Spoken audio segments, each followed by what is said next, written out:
As mayor, Maya will put women's issues at the center of the conversation because that's where we are, let's face it. She knows that the only way we can rebuild our city into the just, inclusive place for all of us to live with dignity, we must make real issues on the issues that women especially face. So, altogether, she is so the woman for this moment. And, you know, as I was saying, you know, somehow it's great simple to stand here because, you know, if there were 150 guys and only, hello? You know, okay, right. Equality in statuary as well. Throughout our city's history, women, especially black women, have taken on the hard and necessary work of progress, way disproportionately from suffrage forward. And she is part of that great wave of progress.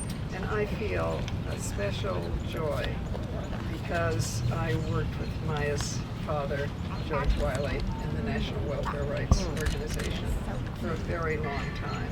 And what a good man to pay attention to women in poverty as the single most important indicator of the country's welfare when no other male spokesperson is doing that. Right?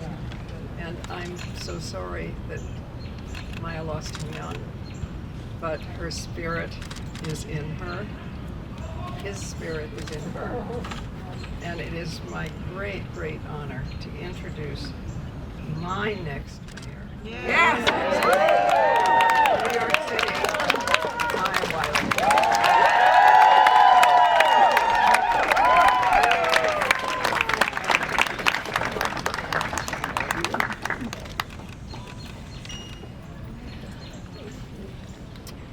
Good afternoon. Good afternoon. No one, and I mean no one, does anything alone. And neither have I. I'm standing on the tremendous history, shoulders, leadership, and work of every single woman you just heard from. From Karen Jarrett to Helen. I don't know why we didn't give you a seat, Helen. To Nydia Velasquez, to our icon that Elise told me is truly an icon because she's in her icon game. So that proves it.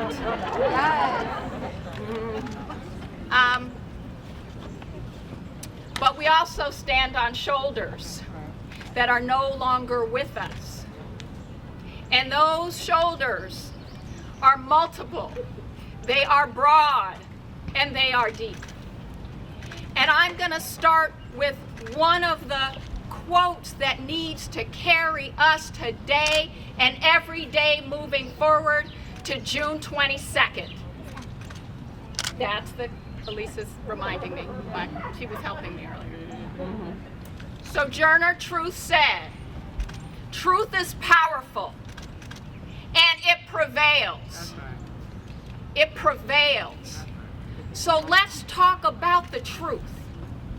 Let's talk about the truth who holds up families every single day and every single way.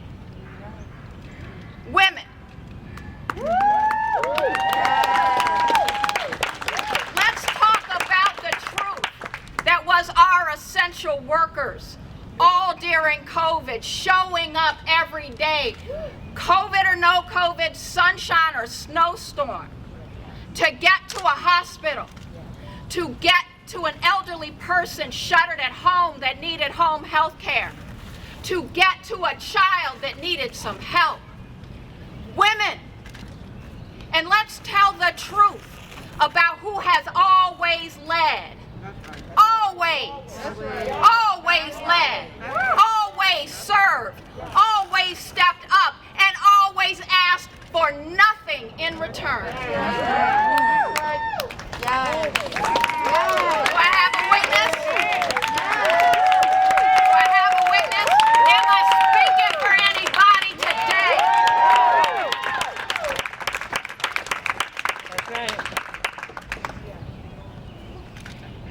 And here's the other thing about truth. There's the truth of the pandemic that preceded COVID. It was a pandemic of affordability that said if you were that woman showing up every single day in every single way, you were still struggling to pay the rent. And like a home health aide I talked to, who is a proud member of 1199 of SEIU, our essential workers, described to me how she gets up every day, including during COVID, at 5 a.m. 5 a.m. because she has to take 2 buses to get from Brooklyn to Queens to a man in a wheelchair who will not eat if she does not arrive.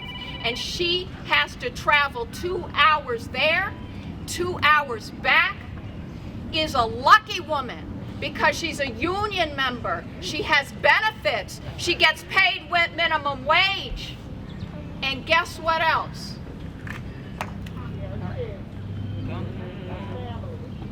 She's got this. She's got this. And guess what else she does? She stands in a food pantry line twice a week. Twice a week.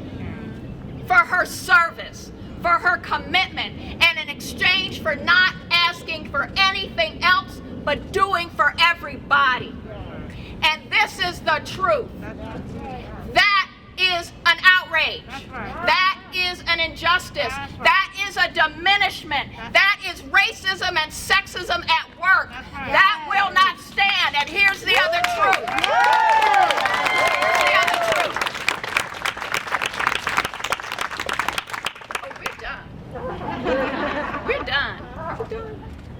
We're done. See, Elisa? Oh, Elise just wanted to know if I was talking about her mom. Yeah, she's done too. She's sick of it too. So here's the thing. But here's the other thing. We know how to get it done. That is also the truth. We have always gotten it done.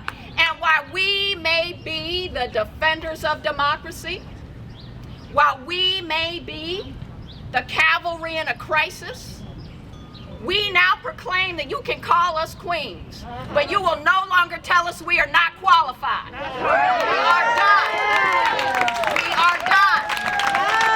We are done. And that, too, is the truth. But we also, this is, so I'm going to ask Elise if she's going to do some truth telling.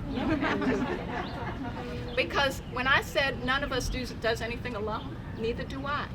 I have an amazing team. Elise is part of my team. And one day I was low, right? Because you get low sometimes?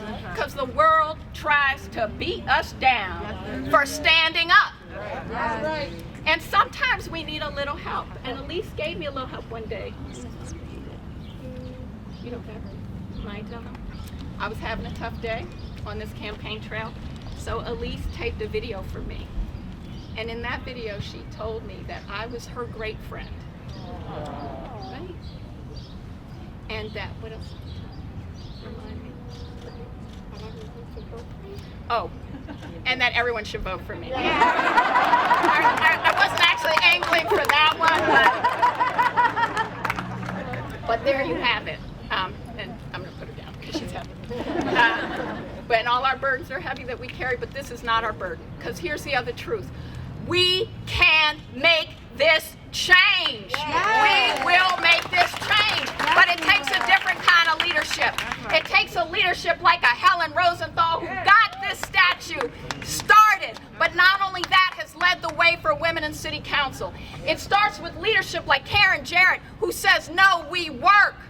But we need to work with dignity, and you're going to give it to us. It starts with leadership like Nydia Velasquez, who for me,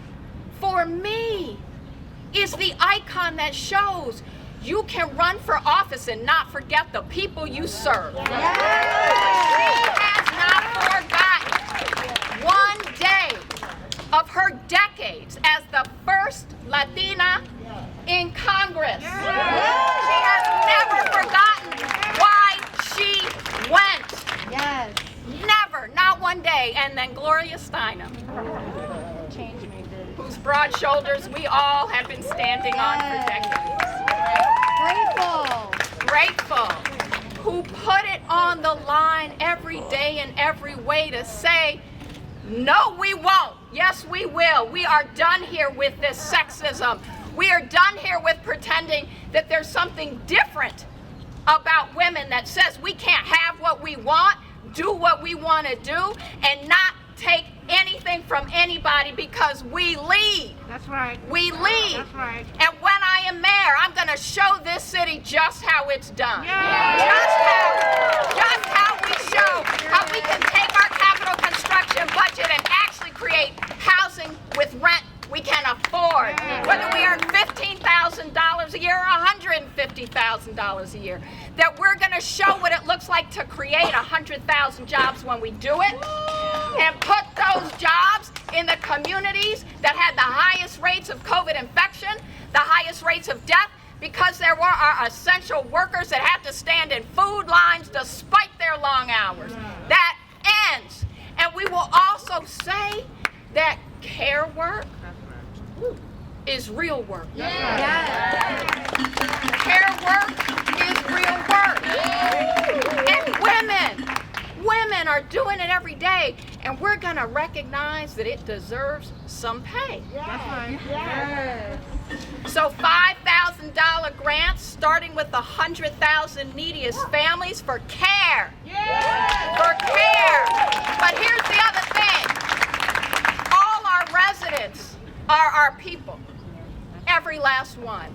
So those care grants will include people who don't have papers. Because I don't care what Donald Trump says. I don't care what Republicans say. I don't care what anybody says. If you are here, you are one of us. And you care for us, and we are going to care for you. And we're not going to measure your worth by whether you have the vote. That is not how we lead. And one other thing. Because care is coming. Because we're going to create universal care grants, but also drop-off centers for care. For care for our children and our elderly parents and grandparents. Because that not only creates care jobs, and they will be union jobs, it enables us to do all the other things we have to do to care for ourselves and our families. And make sure our children are cared for. Now, I have a lot more to say, and I'm not going to take your time to say all of it, because you can go find it on our website, or you can find it amongst our folks who've helped create this, because so many people created the platform I'm running on because we did that as a people's project. We did that as a people's project. Because the other thing I've learned from Gloria Steinem and from my father and from my mother is that the people impacted by the problem are the people who are experts in the solution. And that is the truth. And that truth not only prevailed in our campaign, it will prevail when I am mayor. And I will say one last thing. We are not going to lose a generation of our children on my watch. And I know you all are going to be part of this partnership that says this is our most precious thing. And this young woman is our next leader. And what we stand for today is the truth that will prevail, not just on June 22nd, but every single day and in every single way, which is we lead.